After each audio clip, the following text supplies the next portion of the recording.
తయారు చేసి దేశంపై కుసుకొలుపుతోందో ఈ గొడ్డలి పార్టీ కూడా ఈ ప్రశ్న రావణ్ లాంటి ఉగ్రవాదుల్ని తయారు చేయడానికి క్యాంపులను పెట్టి సజ్జల భార్గవరెడ్డి లాంటి వ్యక్తుల్ని ఆ క్యాంపులకి ఇన్ఛార్జీలుగా పెట్టి అక్కడ ట్రైనింగ్ ఇచ్చి వాళ్ళకి ఆర్థిక సహాయం చేసి ఇవాళ సమాజం పైకి ఉసిగొలుపుతున్నారు, సమాజం పైకి వదులుతున్నారు ఇటువంటి సైకోల్ని, ఇటువంటి మానసిక ఉగ్రవాదుల్ని.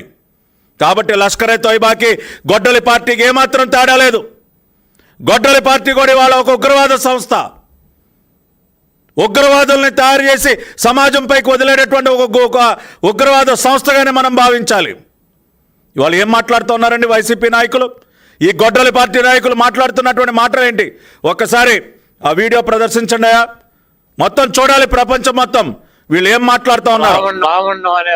వైసీపీకి సంబంధించినటువంటి వ్యక్తి ఇవాళ రావణ్ పేరు మీద, ప్రశ్న రావణ్ పేరు మీద మీరు చేస్తున్నటువంటి తప్పుడు పని. అందువల్ల లోయర్ కోర్టుల మీదే ఛాలెంజ్ చేసే పద్ధతుల్లో ఇవాళ వక్రీకరించి ఒక తప్పుడు కేసు పెట్టారండి. తప్పుడు కేసు రావణ్ మీద. యూట్యూబర్ రావణ్ కు వైసీపీ చీఫ్ జగన్ సపోర్ట్ గా నిలిచారు. రావణ్ కు సపోర్ట్ గా ట్వీట్ చేశారు ఆంధ్రప్రదేశ్ మాజీ ముఖ్యమంత్రి వైసీపీ అధినేత జగన్.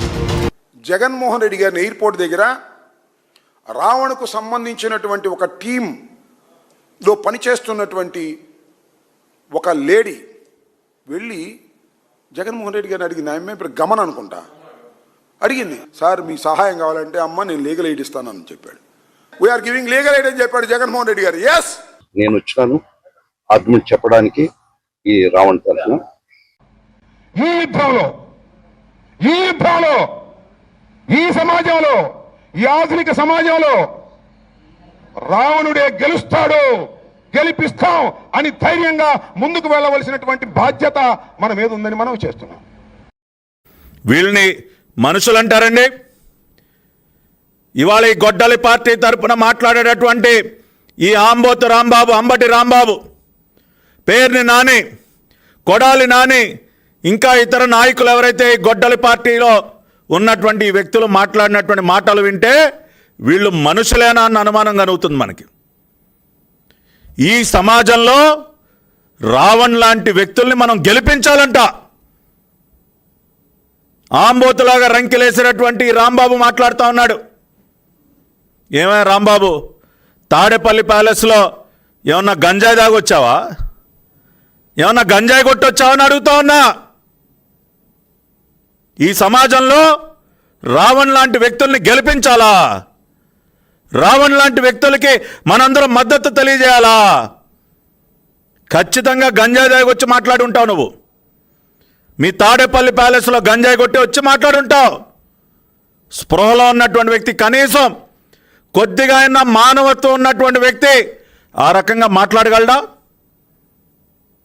ఈ ప్రశ్న రావణ్ గారితో కలిసి పనిచేసేటటువంటి ఒక మహిళ, గగన అనేటటువంటి మహిళ, విజయవాడ ఎయిర్పోర్ట్లో గొడ్డలి పార్టీ అధ్యక్షుడు జమోరే గారిని కలిసిందంట. అన్నా నాకు నీ సహాయం కావాలని అడిగిందంట. ఈయన గారు, ఎస్ మీకు అన్ని రకాలుగా మేము సహాయపడతాం, మా లాయర్లను పంపిస్తా, నా తోపు, నా తురుపు ముక్క అయినటువంటి పొన్నవాళ్ళని పంపిస్తా, నేను అభయహస్తం ఇచ్చారంట. అది చెప్తా ఉన్నాడు కదా రాంబాబు. జమోరే గారు అభయహస్తం ఇచ్చారంట గొడ్డలి పార్టీ తరఫున.